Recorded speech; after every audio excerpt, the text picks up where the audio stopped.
Không cần nhiều follow, không cần nhiều follow, không cần nổi tiếng, không cần edit xịn, không cần điện thoại xịn.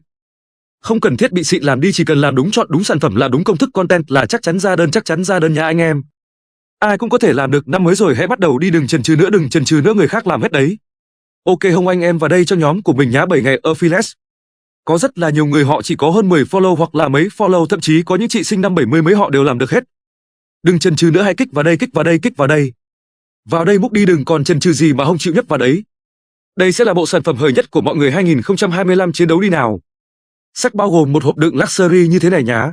Bên trong có một cuốn sổ tay để làm gì nào, để chúng ta có thể là đọc lại, ghi nhớ lại, có những cái biểu đồ rất là quan trọng, sơ đồ rất là quan trọng ở trong này. Và chúng ta có thể viết ở đây giấy rất là xịn, được chưa nào? Cuốn sách in màu 7 ngày Accolade, cuốn này thì nó là tiêu chuẩn xịn nhất của ngành sách rồi, được chưa ạ? Và chắc chắn đây là một cái thứ mà mọi người sẽ không bao giờ hối hận khi đầu tư đâu. Combo truyền nghề mà anh em mà các bạn không múc nữa thì mình chịu rồi, múc luôn đi, đừng chần chừ nữa. Wow!